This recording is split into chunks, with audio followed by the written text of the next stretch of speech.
I'm glad you're back with us in our study of world religions. I find that doing the course this way enables me to cover more material than I was ever able to do in the flesh in a classroom full of students, because I found that the more detail I learned about each of the major religions, the less time I had left for any of the minor ones. And I hated to skim, because any way you cut it, even on the ones I go into the most, I just presenting a kind of shockingly oversimplified version.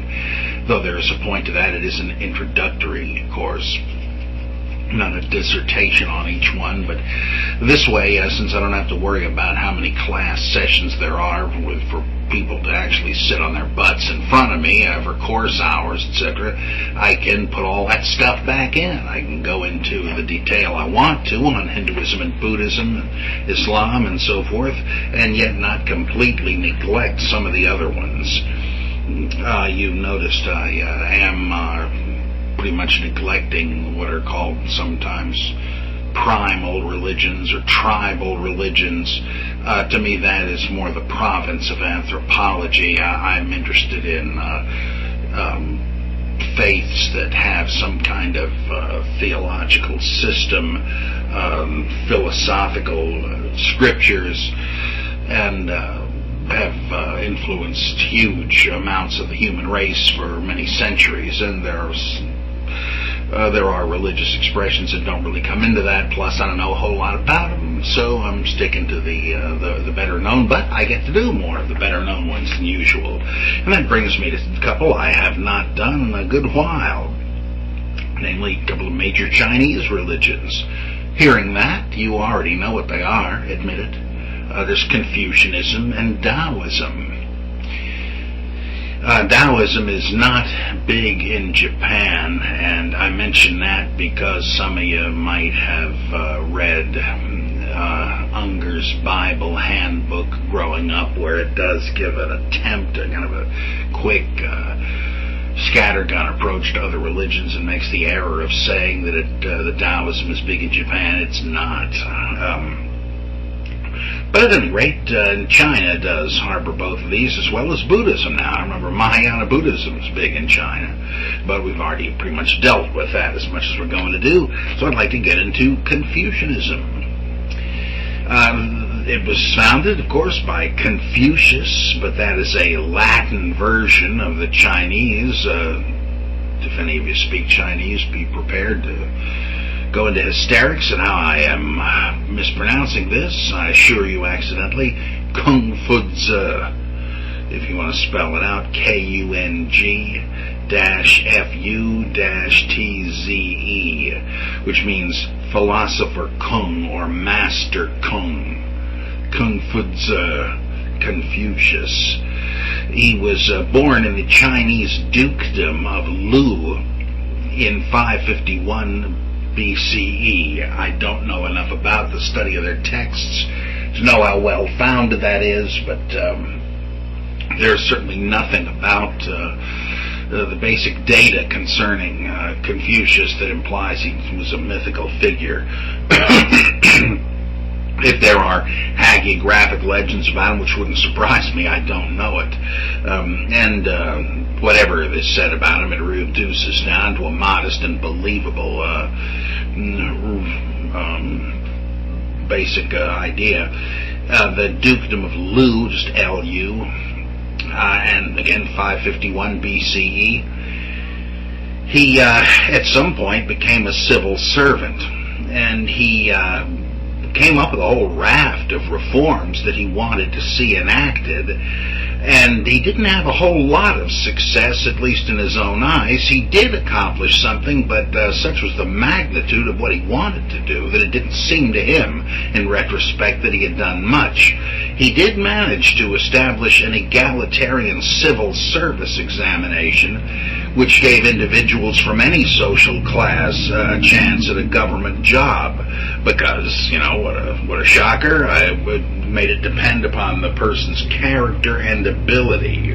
Oh, we wouldn't want that today, right? We would want to stick with unionized collectivism, where everybody gets the same thing, and so we encourage mediocrity.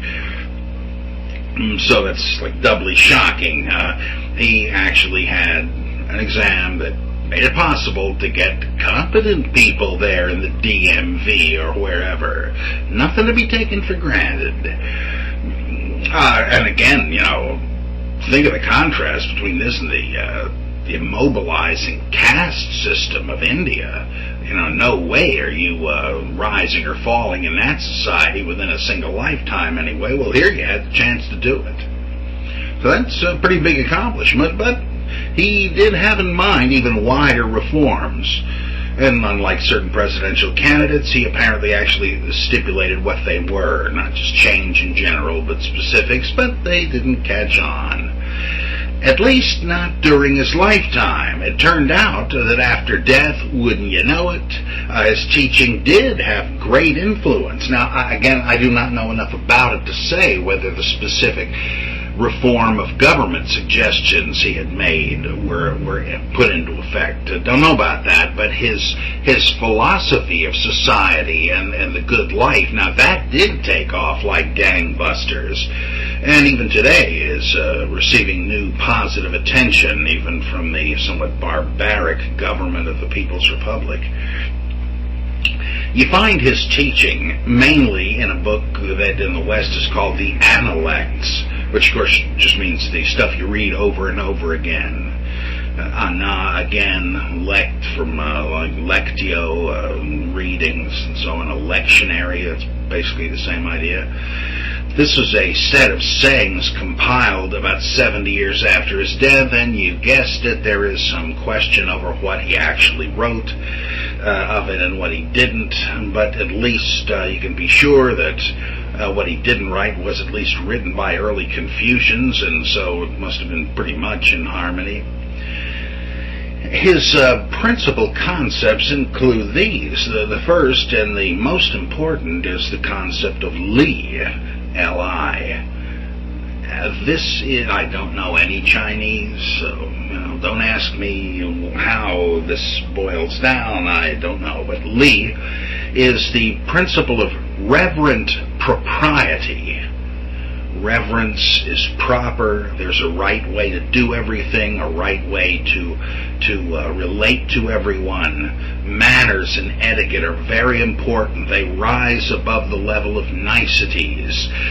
They are the glue that holds society together, the oil that lubricates it, and that is not a trivial factor. In fact, if you had this sense of reverent propriety, you might not need laws. You might not even need police to enforce things. Of course, not everybody lives up to it, so we do, but this is the way it ought to be, and we need to get that straight first before we know what laws we need and what enforcement we need. Well, originally, Li referred to the prescribed rituals one had to perform in ceremonies honoring the dead. One had to honor one's ancestors. Now, that's a very, very old idea held in many, many cultures, right? That you'd better mollify or satisfy them ritually and feed them to keep them alive in the afterworld. I mean, it's bad enough if they're dead vis-a-vis this world, but you got to keep feeding them, etc., for them to live in the next world. What would happen if they died there? I'd like to know.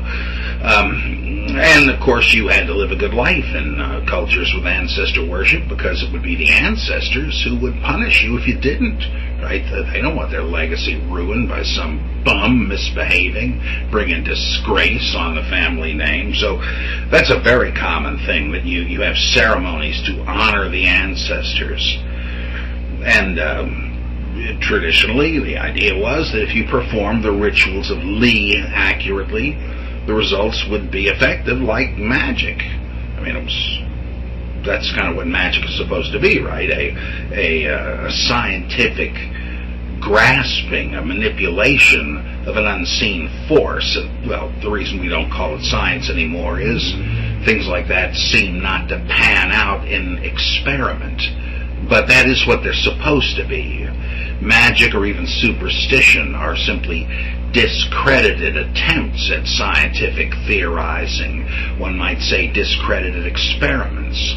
It's not stupid for people to believe in alchemy or astrology or this kind of thing, or rain dances. If somebody suggested there might be some way to tap in on correspondences between this life and the bigger picture, well, why not experiment? But such experiments, I've shown you, didn't work. Guess back to the drawing board. So it should work like magic, because that's the way the world goes round. We're going to see that this is a bigger issue for both Confucianism and Daoism, that the world works in a certain way, so that you're not just spitting in the wind to do the right thing. You're learning to, as the Stoics and the Cynics said over in Greece, to live in accordance with nature by reason. And so that's what you're trying to learn to do. Well, Confucians extended the principle to all areas of life, not just treating the ancestors right ritually.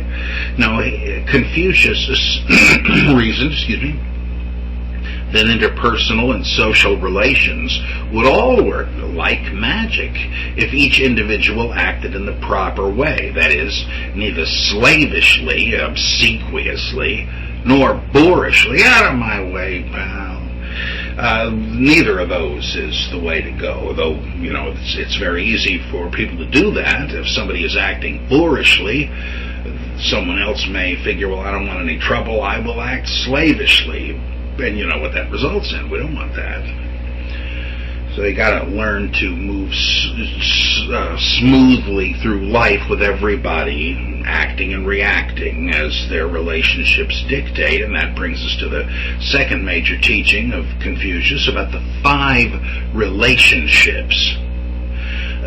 There are specific social and interpersonal structures, and one learns to act within them with the proper decorum. And if you do that, you are observing the principle of Li. This is specifically what we mean by reverential propriety. The first one of these sets of relationships would be father and son. I'm guessing they would throw in mother and daughter, but the list I consulted only had it written this way. But father and son ought to behave in a certain kind of a way, with respect and patience and so forth. Second, the elder and younger brother. Again, I have to assume this would include elder and younger sisters and so forth too. There are ways they ought to behave. Some of the comedy in Leave It to Beaver and stuff like that is that they're not doing it, and you can tell. Gee, really, Wally ought to behave this way, and he ought to react in a certain way when the beeve does this. And often he does, and you realize, old Wally's part must have been written by a guy who did know how to be a good older brother. The third relationship set would be husband and wife. Obviously, right? You want peace at home to have peace in society. The fourth is the elder and the younger. I take this to mean just in general, not relatives. We've already covered that. But on the whole, the young ought to respect the old ought to make way for the young, etc. You don't want a nasty scene like in 2 Kings, where these little kids see the bald prophet Elisha, and they start ridiculing him, and he sicks a bear on them and dismembers them. That's probably not a good enacting of Li, the proper decorum. Then the fifth one is ruler and subject. Now, in each case, the relationship is one of submission. The son submits to the father. The younger brother submits to the elder, the wife to the husband, the younger generation to the older, the subject to the ruler. But each side in each relationship has obligations of li. They can't just, the one who is dominant can't just command the other one. They've got to be cognizant. It's their responsibility how well the other does. It's their responsibility to see that the other flourishes and has learning opportunities and gets good feedback and so forth. So if there is submissive obedience on the one side, it has to be matched by compassionate leadership. Now, I don't know, but I suspect Confucianism does not teach that if one side slacks off, the other must maintain its obligations as if everything were fine. And I'm sure there are ways to try to protect yourself from abuse and so on. I don't want to leave you with that impression. It's a sort of a contractual, two-sided thing, and both have to hold up their end of the thing. That's the ideal it's pursuing. Confucianist ethics is not simply domination. Those of you on the bottom rung, you just better hope, you just better pray that you've got a friendly power above you. No, that's not the idea. The whole point is everybody's got to hold up their end of this thing, or the seesaw's not going to work. This isn't just individual ethics. Each individual's duties are defined by it, but he's not a lone wolf. Each individual contributes to and depends upon a larger social and family structure. There's reciprocity involved. And again, you might think that, this is really no different from the caste system, is it? All right, they made some social improvements, I guess, but aren't you still kind of just stuck in an authority structure? Well, obviously not, right? People grow up. The one who is younger now will eventually be the elder. The subject may become a ruler, at least have some civil authority role for the benefit of those beneath him. The one who's a son or a daughter now will probably become a father and a mother, and hopefully will have had a good example to learn better how to do it. Okay, a third major Confucian teaching. Now, the first was li, the propriety. The second was the 5 relationships. The third is Jen, Jen, virtue. This is the fulfillment of the obligations of li. Confucius believed that virtue, or the lack of it, had more to do with external relations than internal purity or sinlessness. Again, this is social, not individual. It's how you are connected, rightly or wrongly, with those outside, not what's going on inside, though Confucianists will begin to debate that. But the idea of Jen is that you are behaving toward others the way your position and theirs require. And if you don't, what do you experience? What is the negative? Well, there's disorder. But subjectively and objectively, there is shame. Not so much guilt. It's not that they raise the question of guilt and reject it and say, yippee, I can do whatever I want. No, it's just not defined that way from the start. They just think of shame rather than guilt. Of course, you could feel guilty for something you'd done that no one knew about, so you wouldn't necessarily even feel shame, but the guilt would be bad enough. But shame is when other people know what you've done, or they think you've done something. Whether you have or you haven't, you bear shame. I knew a guy that was trying to make a living as a professional gambler. I guess he was reasonably decent at it, though I think he stopped now, thank God. But he didn't see anything wrong with it. He didn't feel any guilt, but to tell the truth, I don't know if he felt shame or not, but he bore shame because the society he lived in did not look kindly upon trying to make you a living this way. It was pretty much in the same garbage heap as prostitution or drug peddling, and people would just sort of shake their heads and not associate with this guy and his family. family. I don't know if he minded, sort of a recluse, but he bore shame in the society. And that's just not something they could approve of in the social framework, and so it was no accident that he didn't participate much in the social framework. Someone who is acting shamefully is acting out of line. That is, there is an objective clash with social harmony. And even if they can take up the slack somewhere else, get somebody else to do what you're supposed to be doing, this does result in a bad reputation, and you don't want that. Right in the Bible, too, in the book of Proverbs, which has a lot in common with Confucianism. It says a good name is more important than riches. You want to be well thought of. And you might say, well, that's scarcely some sort of Kantian pure morality. Well, yeah, I know, that's my point. I mean, there might be better ways of looking at this, though I'm not trying to make that point. I don't know if it's guilt and such or a better way to go or not. If you say it's still self-seeking, well, yeah, I'm not sure there's anything wrong with that. And the proverb, that a good name is better than riches, aren't both of them talking about a kind of precious possession? Well, yeah, sure they are. And it's the same here.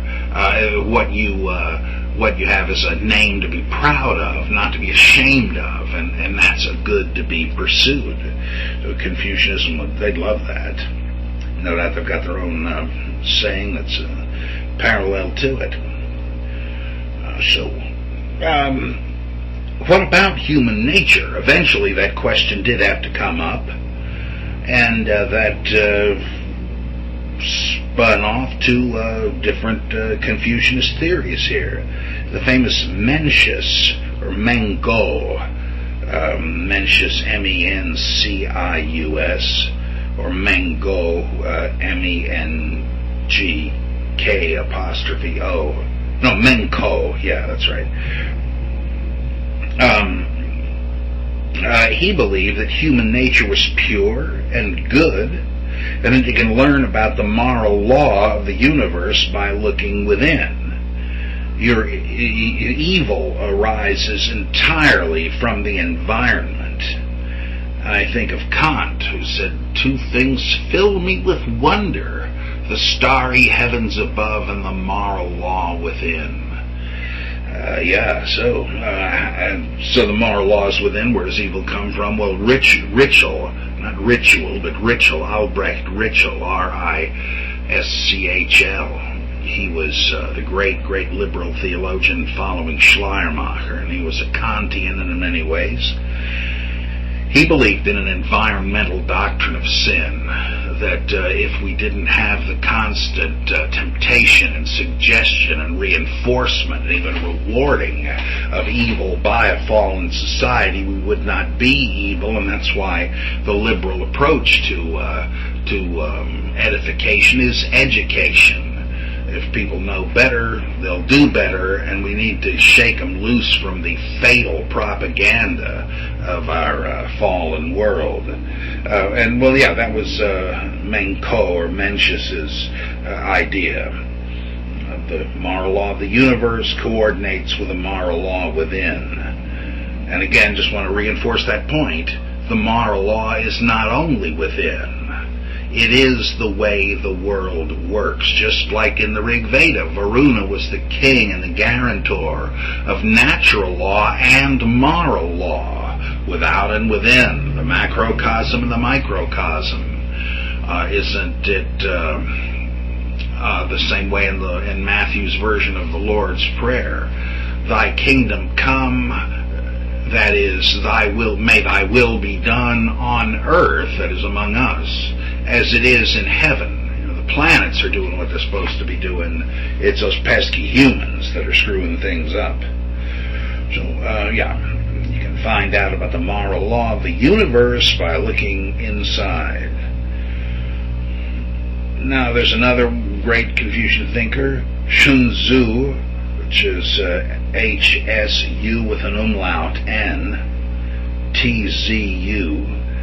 I do not believe that is the military strategist Sun Tzu, though in English the names look quite similar. but I don't know. Of course, you can tell I am winging it in Chinese religion. I know little about it. Just tell you that right off the bat. Sun Tzu held to Confucius' externally directed view of virtue. He thought it was essentially social and relational in nature, but it didn't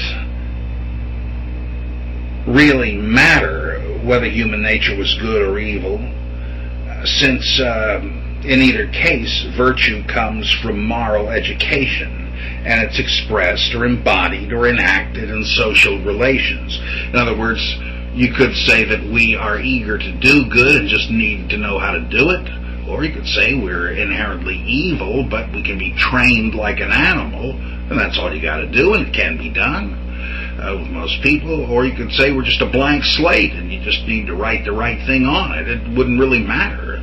Maybe it's kind of a... Sun Tzu said human nature is evil, but can be made virtuous by education. Yeah, so positive or negative, pessimistic or optimistic, it ultimately doesn't matter, since we are educable, and that's what we need anyway. I mean, whether we're neutral, positive, or negative by inclination, that's not where it stays unless you're Tarzan or the Wolf Boy or something brought up out in the wilderness. Of course, some people are. All right, our fourth major Confucian idea or concept. Remember, Li was the first one, 5 relationships were the second, Zhen, or virtue, was the third, the fourth is Shu, S-H-U, that is reciprocity, or what some Westerners call the silver rule. Hillel said the same thing. What you do not want done to yourself, do not do to others. The so-called golden rule is do unto others as you would have them do unto you. I don't really think there's any difference there. Walter Kaufman showed how ridiculous it would be if you did try to press some difference out of it. He thought it was a ridiculous idea, but I think his argument was ridiculous. He says, if you literally followed do unto others as you would have them do unto you, you might think, well, I'd like somebody to light my pipe, so I should go around lighting people's pipes whether they ask me to or not. That's absurd. How can you be so obtuse? I love that guy. I love his book, The Faith of a Heretic, but that is cringingly stupid. Really, both versions, the so-called silver or golden rule, obviously mean you want to treat other people the way you'd like to be treated. Let's just put it that way. I once saw an old Bob Hope cartoon. They used to put it in the inside cover of comic books, and in it, Hope is at some local high school speaking on Brotherhood. I think it's Brotherhood Week or something. And right outside the place where this is going to be held, a bunch of kids, the local toughs, are there ridiculing the whole idea, and one kid, who I think is an Indian or an Arab or something, pops up, and they threaten to beat him up because he's different. But what do you know, old Ski Nose himself comes by just then on his way to the event, Bob Hope, and he says, hey, what are you doing? What's the problem here? And they explain, and he says, come on, here's what I'm speaking on. And he says, it's the golden rule, do unto others as you have them do unto you. And he unrolls this scroll he was going to use as a visual aid. And that's pretty much the same maxim from any religion you can think of. Zoroastrianism, Confucianism, Islam, Hinduism, Judaism, Christianity, and so on. Just slightly different wording, but you've got it in every religion. And I thought, remember the hoopla over whether you should post the 10 Commandments in public schools, which of course you mustn't do, right? I mean, you might put 8 of them on there, maybe 7 or 8, but you can't have the U.S. government ordering its citizens to worship only the Hebrew God. You see, that's the problem with it. That's in direct contradiction to the amendment about freedom of religion and no government sponsoring or fostering of a particular faith. But their heart was in the right place. I just have a hunch the legislators just didn't know what the Ten Commandments said. What they should have done was to put up Bob Hope's chart with the golden rule in from all these different scriptures. Bingo! That's what people need, right? To learn the lesson of tolerance and inclusiveness, and to have it not from one scripture, but to show that it comes from all and none. It's just a good human insight. And so Confucius and Confucianism should be given credit for making that a big, big deal. Finally, the fifth aspect that I highlight of Confucianism is what is specifically religious, because as you can see, most of these are not. Not that that's any criticism. They're dealing with the world we live in. But how about the one we don't live in yet? How about the one beyond this one? Well, Confucius believed in what he called heaven, an idea of an overarching divine providence, exactly as in Rabbinic Judaism and in the Gospel of Matthew, the kingdom of heaven. They were probably just trying to avoid using the name Elohim, God, but it's the same idea, that you're not narrowing it down to a specific God, you're just talking about divine providence, or the way of God, the kingdom of God, the principles of God. So heaven, like heaven forbid, heaven forfend, and so on. It's the idea, again, of an overarching divine providence. And what do we mean by that? Providence? Again, foreseeing, providence, to know or see in advance. Things are being kept on an even keel somehow by the foresight of heaven, whoever or whatever is up there. Another way of talking about this, or should we say the earthly implication of it, is the way, or the Tao. Wait a minute, have I started Daoism yet? No, but they're going to say the same thing, very basically. Going to imply, or going to infer some different conclusions from it, but Confucianism, like Daoism, believes in the way of life. And this is why you can be so confident that virtuous action would bring harmonious results. You're not swimming against the stream if you act virtually. This is the way the world wants you to act. It is structured and running in a certain way so that you're swimming against the stream if you're acting selfishly. You're doing. This is not like the equally fascinating view of Zoroastrianism, where you're in a conflict situation and the world is not purely one way or the other. It's always a battle between good and evil, and so your actions, no matter how seemingly insignificant, are really blows struck on one side or the other. Now that's a powerful view as well. It's also, just the opposite of the view I tend to hold, kind of a Nietzschean death of God view, that the world is utterly, sort of a Lovecraftian view, the world is utterly indifferent to right or wrong and to human concerns, but that these things are fictions that human nature or human imagination creates and must seek to impose upon a neutral, recalcitrant, intransigent world, which gives human action real heroism. But that's different here in Confucianism and in Daoism. The world is working a certain way, and it's only screwed up when you are not going with that flow. And how do you do it? Well, Confucius has already told you. The decorous, appropriate actions of Li, and nothing spooky about it. Just the way you speak to people. One of my favorite Bible passages from Proverbs: "A soft answer turneth away wrath." Yeah, that's the Tao. If you correct somebody saying, "You bonehead, what do you think you're doing?" What's going to happen there? You can bet your sweet bippy that somebody's going to get offended and they're not taking whatever correction you have to offer. You're just offending them. Can't you see that? You know, what you have to do is to try to speak and correct respectfully. Then people are going to hear and heed what you say. And so you try to deal with people in a positive way.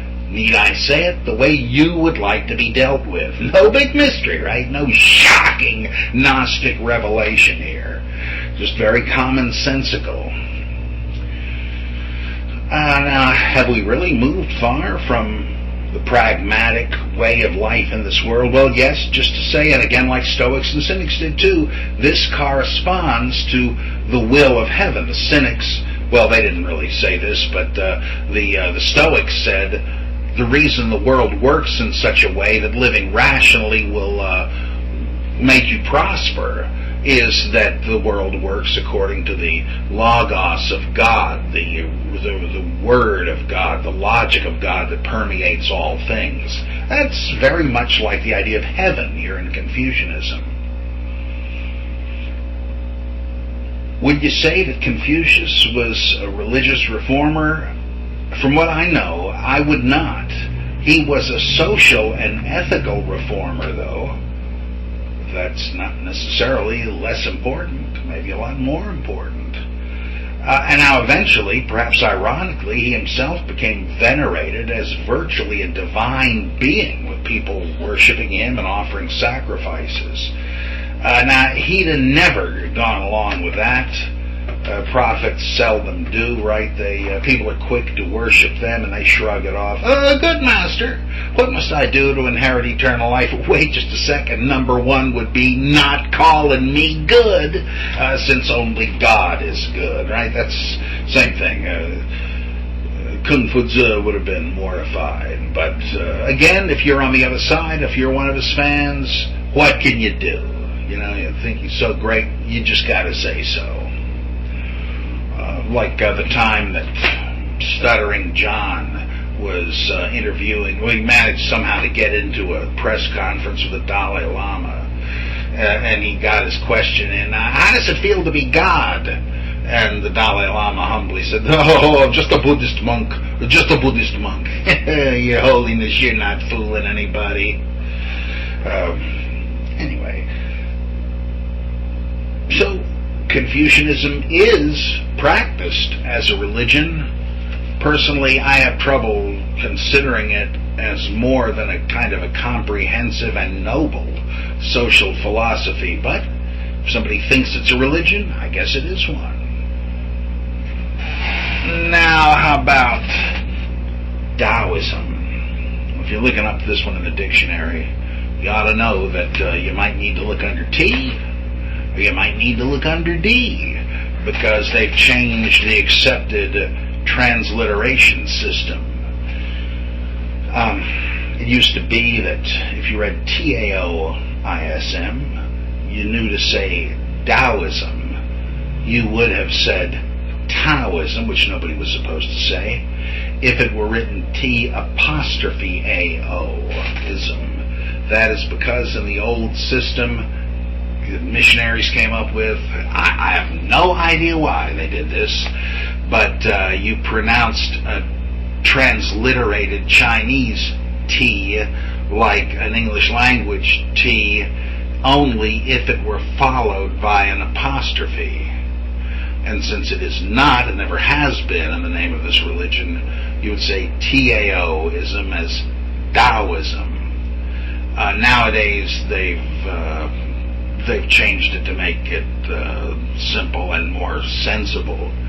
If you remember growing up in the 60s, you'd always read about Mao Zedong. Well, that's not right. That would have been closer to the truth if Tung had been spelled T'-Ung. It was not. And so today we say and spell as Mao Zedong, and so on down the line. So it's Daoism. Now, nowadays, when I guess often or even usually reads Daoism.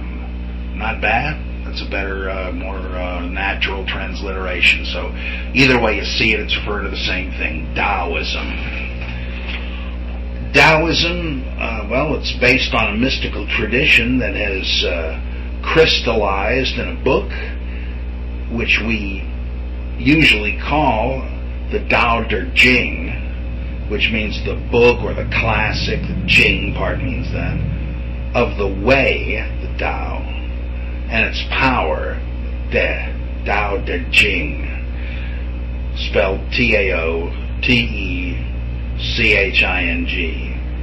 But you know how I like to complicate things. In the late 20th century, a whole and a partial copy of this text were discovered that are much older than any copies we had before, and there's new material. For some reason, some of it was edited out later on. We got it back, and the title is given in a different order. So if you want to go with what the original author, as far as we know, said, it would be the Dao Jing, T-E or D-E if you prefer, T-A-O or D-A-O-C-H-I-N-G, 3 words. The Dao Jing means the same thing, the book of the way and its power, or the classic of the way and its power. This work is supposed to be the sayings of Lao Tzu, L-A-O-T-Z-U, or you sometimes see L-A-O-T-S-E,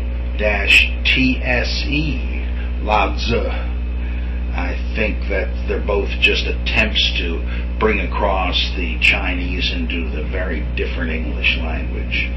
Lao Tzu is supposed to be the founder of Daoism, and of course the name would mean Master Lao or philosopher Lao. But what does Lao mean? Just old. The name means old master. And in fact, from what we read elsewhere, this is a title that they gave any sage at the time. And so you know what that means, right? It raises the question of whether there ever was a particular guy named Lao Tzu who wrote this. Now, the legend says that there was. The legend said that Lao Tzu philosophized and taught in China and decided he had had enough and went to the mountains to leave human society forever. But the gatekeeper there at the mountain pass recognized him and said, "You can't just disappear without leaving something behind as a legacy. Here, I got some paper here. Why don't you write down your teaching?" And he said, "Oh, okay." And that was the Dao Jing. I guess it could be, but who really knows? It may simply represent a deposit of a school of philosophers who wrote at that time. Now, I know there are stories where Confucius and Lao Tzu meet, but then there's a story, and then of course that would imply that he was a real figure, but keep in mind there's a story that Lao Tzu was born in his 70s out of the womb and then just got younger. Yeah, well, you can believe the stories if you want. So there could have been a Lao Tzu, but there's a significant reason to think maybe not. And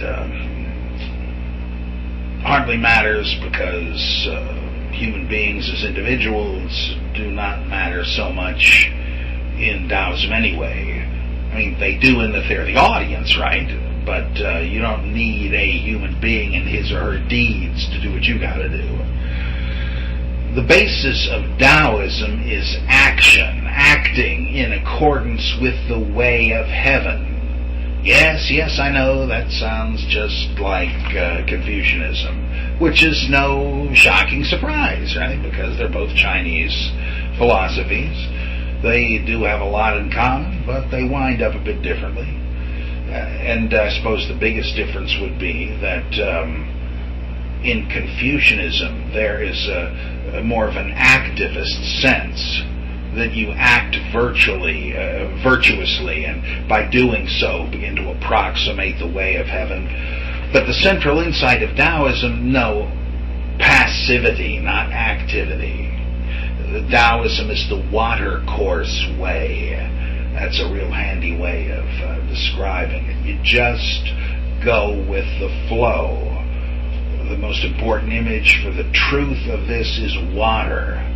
Think of what water does, carving the Grand Canyon. Water slowly but surely erodes even the mountains. And how does it do that? By forming powerful jets and blasting them? No, not at all. Simply by falling. Simply by flowing.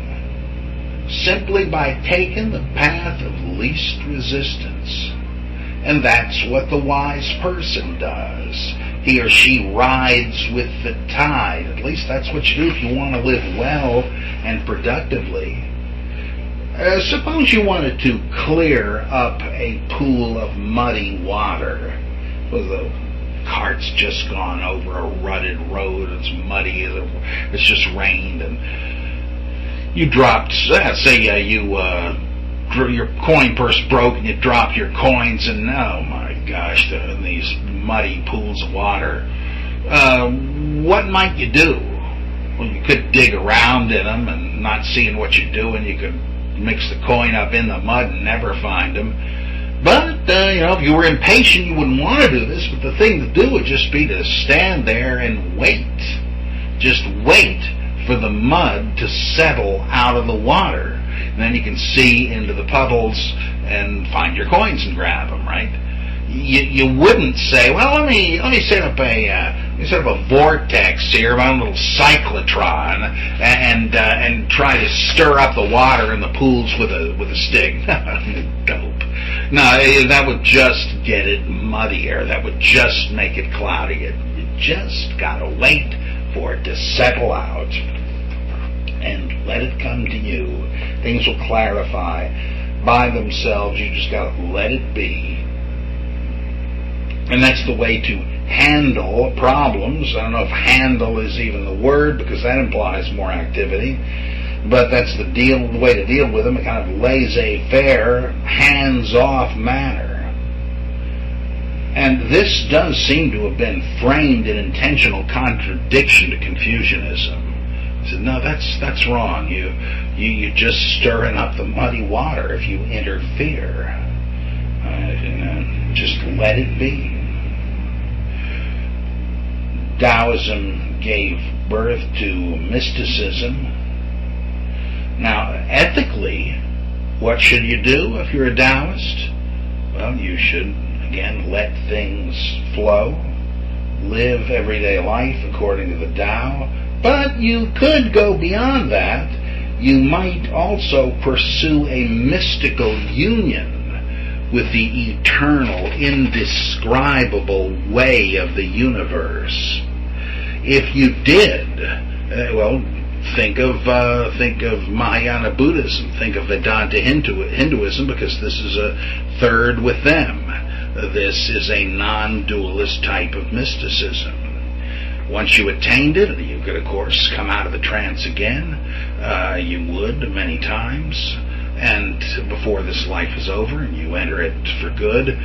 But if someone then asked you, what was it like, you couldn't tell them. And you remember the Buddhist parable of the tadpole, right? The tadpole asks Papa Frog, what's it like out there on dry land, beyond the pond? And he says, Sonny, you'll just have to wait. I can't tell you, because there's no words that I could use that would describe something completely alien to you.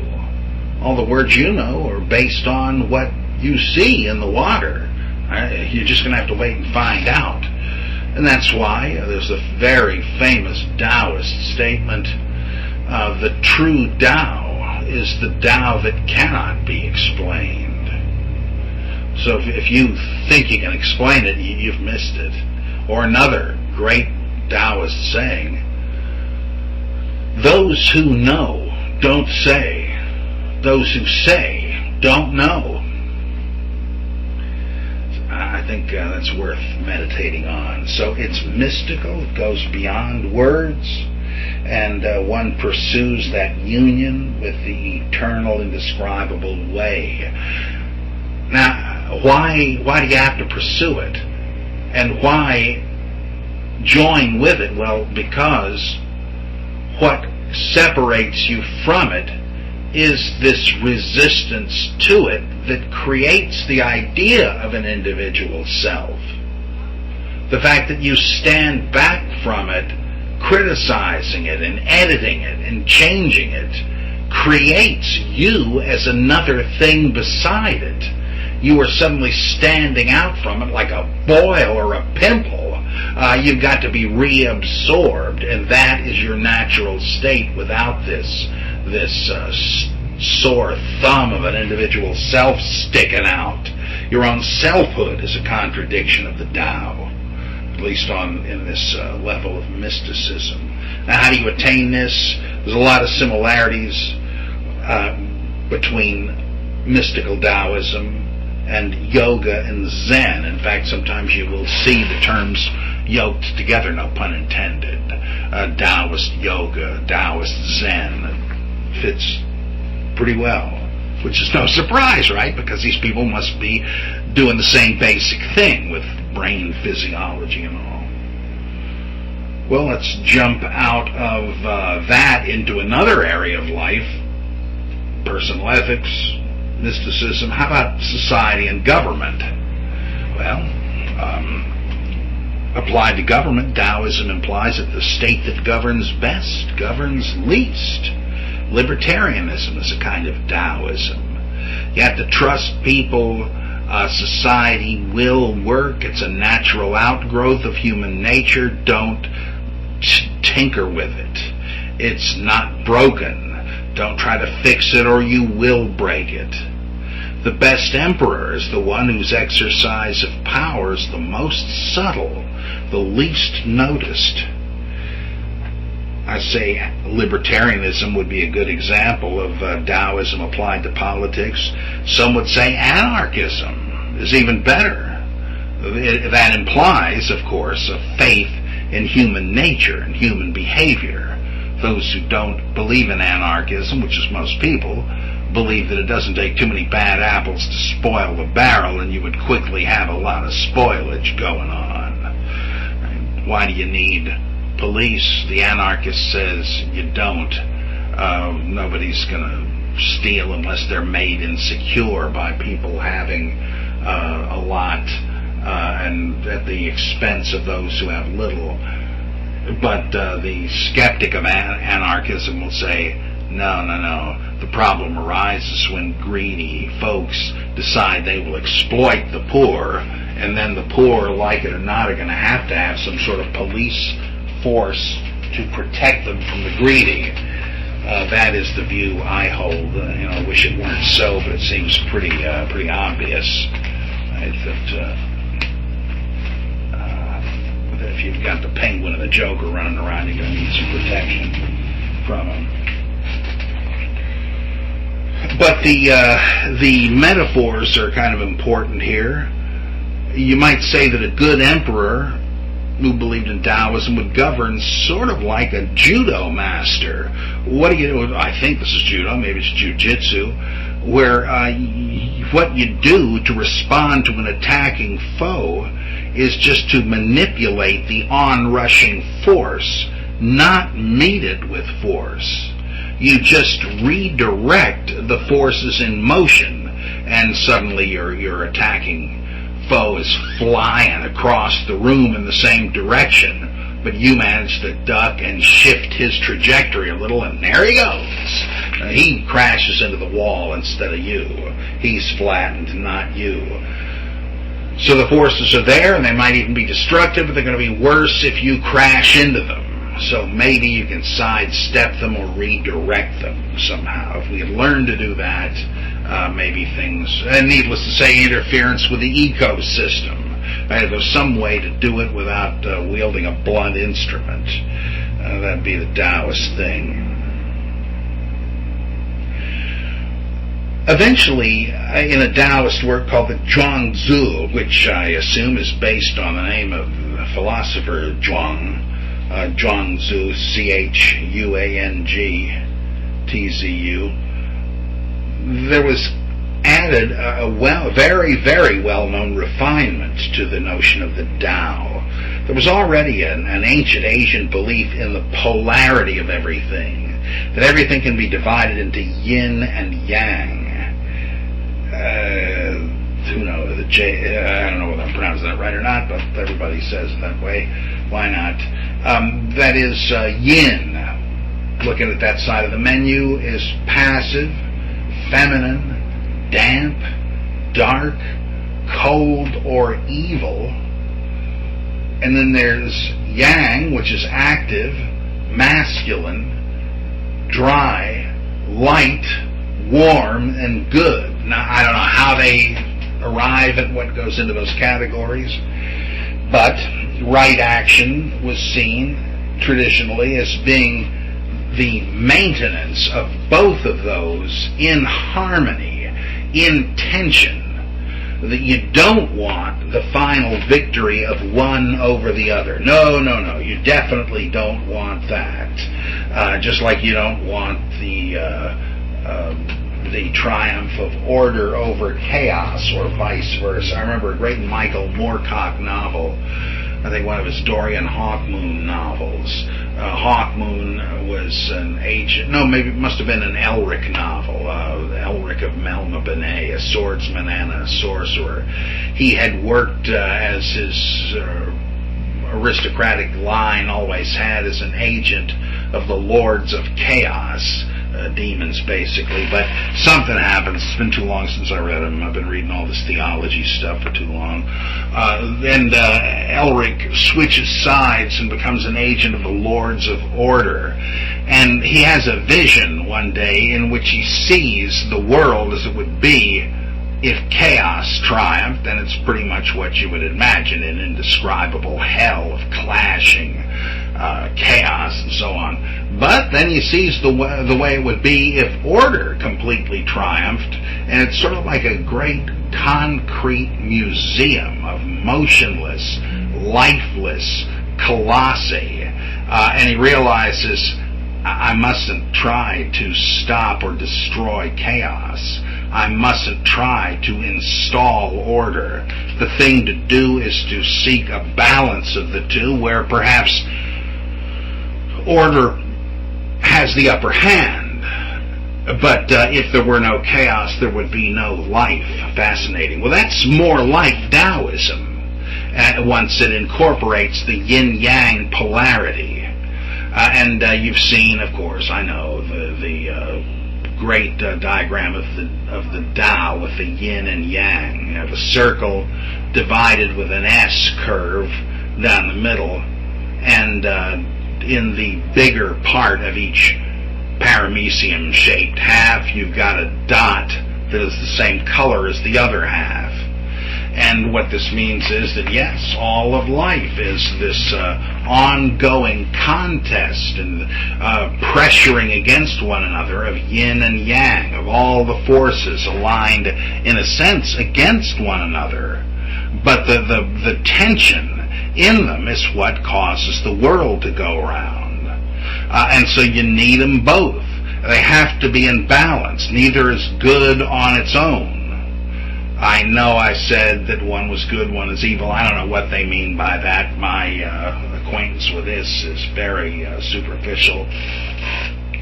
But on the whole, you want a balance between the two. This is not the kind of dualism you find in Zoroastrianism, where it's good versus evil, and you want to eradicate evil. No, you don't want to do that here. And what about the dots?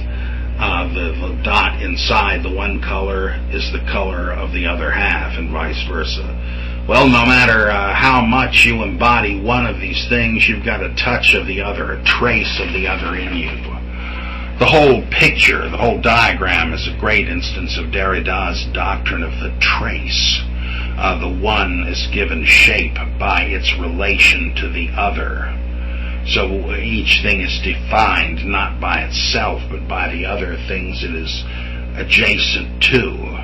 And the trace is even, and because of that, it means what is exterior and adjacent to a thing is actually interior to it logically, because its essence is based on the shape given to it by the other. Fascinating. And that's anticipated here in Daoism as well. A key ethical concept implied in Daoism is that you ought to be satisfied with whatever life brings in your path, because that's saying whatever the Tao brings in your path.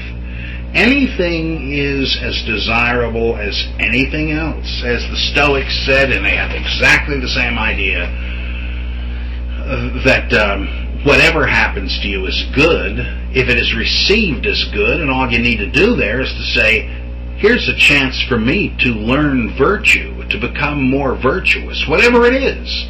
Something apparently good, winning $1 million, or apparently bad, getting a disease. Either way, there's got to be some way of improving yourself by it. It's in a way it's obvious, more obvious to say that you get the dreadful diagnosis from the doctor, and you say, well, I can at least get my ducks in a row. I've got the Heideggerian call here. This has made me get serious about life, so I may not have much left of it, but I'm going to live it with more seriousness than I used to. Bingo! Suppose you get the $1 million. Well, you start thinking, I don't want to become a lazy slob. What could I do with this money that would be good? Could I patronize artists? Could I put it into medical research? Hey, that's not bad, right? You should look at everything as, oh boy, another opportunity to do the right thing. That's what the Epistle of James says.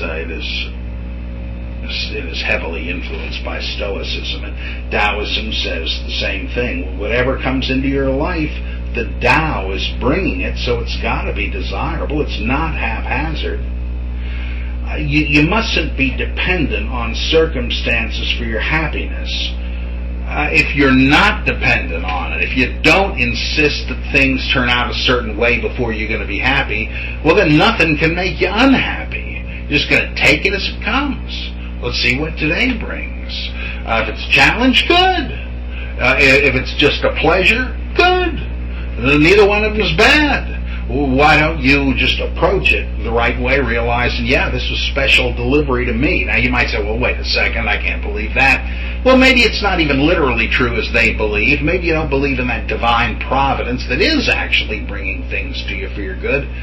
You might as well think of that as the punchline anyway, right? It might have come to you, whatever it is, haphazardly, but the healthier thing to do would be to say, I am accepting this, I am owning it, I am embracing it as my next step. This is the hand dealt to me, I'm in the game. I'm going to do what I can with it. I mean, surely that's the obvious thing to do, even if you don't believe in an overarching providential Tao, but these guys do. So you shouldn't complain about things. And self-sufficiency. What happens to me doesn't control me like the puppet on the strings. I think of something John Gotti, the mobster, said. He said that even though he was being thrown in jail, it didn't bum him out. Some of his friends said, come on, you used to be the king of the hill here, now you're in a slammer. You gotta hate that, right? No. The circumstances don't bother me, and he says it's mind over matter. If you don't mind, it don't matter. Well, what do you know? That bull-headed thug actually had one little ray of wisdom. He's right. Mind over matter. If you don't mind, it don't matter. That might be a sort of silver rule version of Daoism, but I think it qualifies.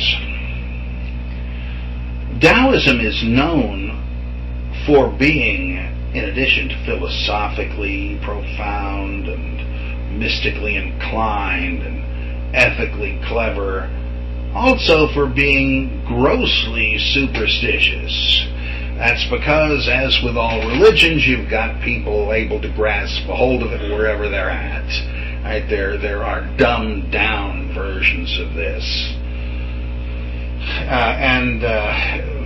One of them wasn't that dumb, though it is misguided. Since Daoist mysticism allows you to become one with the eternal and the infinite,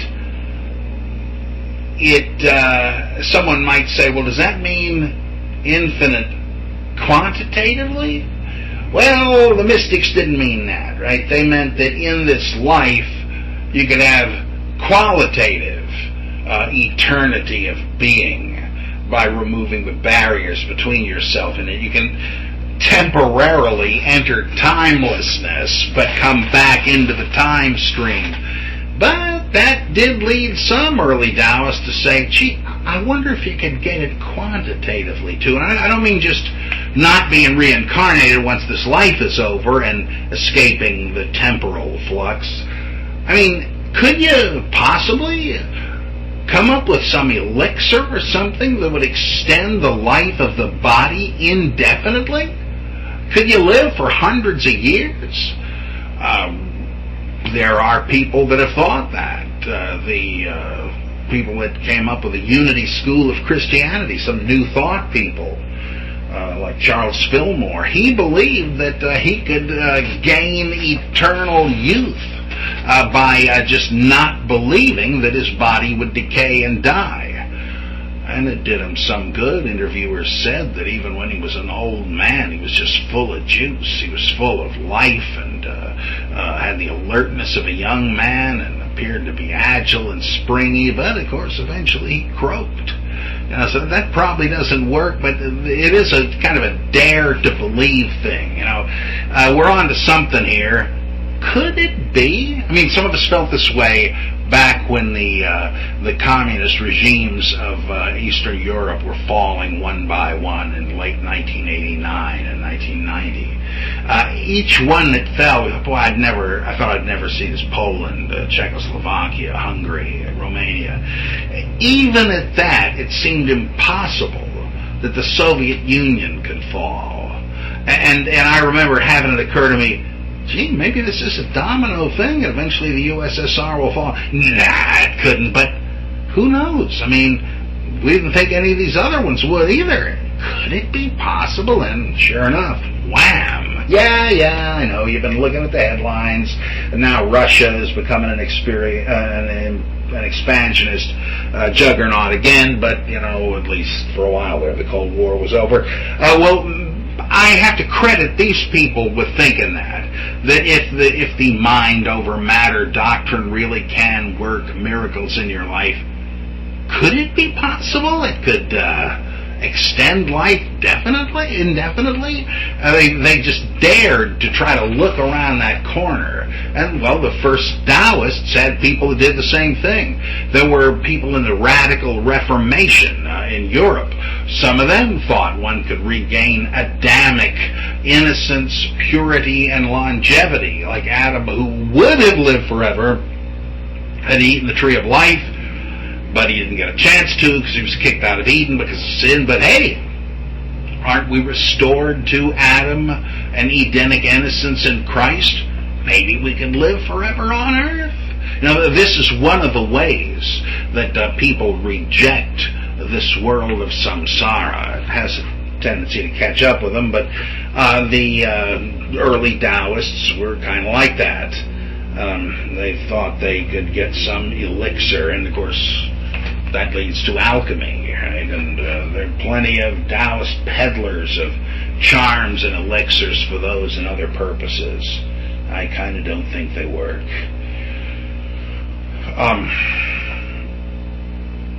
How about Taoist divinities, Taoist theology proper? Here's something I suppose we should have expected. It's a grand philosophical scheme, right? But living in accordance with the Tao and even mystical union with it don't seem to have much to do with traditional gods, right? Well, eventually, people seem to need them. It's like the fast food of religion. You don't want to eat that Big Mac without those fries. So later, a whole pantheon of spirits, gods, and devils crept into the thing. Just like in Buddhism and Zoroastrianism and Jainism and so on. They're supposed to be irrelevant. They deal with trivial issues, but that's where a lot of people are at. And so you might as well have your bureaucracy to deal with them. Eventually, Daoism saw a framework develop where there were 3 levels of divinity, each of which had a chief deity of some kind. The highest god was called the Jade Emperor. He was the ultimate origin of all creation. But this is a personal God. And this is really far below the Tao. The Tao is this overarching way of heaven. This is a guy on a throne somewhere. I happened to catch a couple of minutes of some Stargate show. I've never really seen the thing. But there's a guy in a rocket ship. I kind of enjoyed this snippet.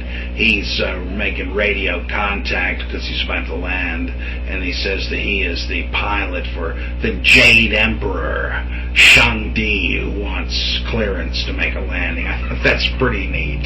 That's right out of Roger Zelazny, where the aliens are tricked out as ancient gods and such. Anyway, so you had the Jade Emperor, the ultimate origin of all creation. Next you had Dao Jun, who controlled the balanced interplay of the yin and yang forces in the world. Now, obviously, this guy is a personification of the Tao. He's like a demiurge in Gnosticism or in Platonism. The hands-on deity, not the ultimate, but the one that sees that things are going well. And then third, on the lowest level, is Lao Tzu himself, who had been deified, made into a god. And then there are innumerable little spirits and such. I remember seeing a documentary on Daoism in, I think in Taiwan, because it's not exercised quite so freely on the mainland. But in these Daoist temples, there'd be like an image, a statue of one of the deities, and some worshiper would bring in a portable TV and put it on a platform up near the ceiling for the statue of the god way up there to be able to look at all day. After all, you know, how many prayers, how much time could the god stand hearing prayers? Why not let him watch I Love Lucy reruns? Touching and yet nauseating. Anyway, there is a hell for sinners in Daoism, just like there is in Buddhism. I don't know if they go into the incredible detail of stipulating unspeakable tortures, hell by hell, as they do in Buddhism, but there is a hell for sinners in Daoism. And there's also a kind of a heaven, the Isles of the Immortals that you would go to when you die. Now, this is not kind of yogic enlightenment, ultimate salvation of being one with the Tao. This is people's religion. It's very different. A most fascinating religion, very widespread, very ancient, more or less coeval with Confucianism and Buddhism. And I guess let me just finish this off by saying that in traditional China, one could be a Daoist, a Confucianist, and a Buddhist all at the same time. Now, how would you do that? Well, think of the parable of the elephant and the blind men. In that parable, the error is to think that only your experience of the divine is accurate and true, that the others, insofar as they disagree with you, are wrong. What one ought to conclude from comparing one's own testimony to those of other religions is that, what do you know, they must be experiencing a different aspect than the one I experience. Amen. And so I think Chinese people learned that. They said, I was brought up with Confucianism, which especially helps us navigate social relationships and decorum. But I also have learned Daoism, which shows me the way of heaven, the way to act and not to muck things up. And I'm not doing that by actively pursuing the practices of Confucian Li, since these have proven themselves to be the way of the Tao. So I'm acting, albeit in accord. I'm not completely passive, but It's been shown that these are the activities of the Tao, so I'm all right. Both views are true. They don't exactly overlap. And with Buddhism, well, it's easily compatible with the yoga of Daoism, just another path to the same thing. And of course, it deals with higher issues than everyday Confucianism or popular Daoism. So you could be Buddhist, Confucianist, and Daoist all at the same time. Interesting. In the West, people are beginning to discover that, you could be a Jew who practices Zen Buddhism, because there's no essential contradiction. The two systems deal with such different aspects of reality or claimed reality, different aspects of behavior and consciousness. They don't run afoul of one another. Interesting. And maybe it would be interesting to see how far you could push that, but that is one of many ways in which the East has given us a lot to think about. And with that, I leave you to do some of that thinking, and next time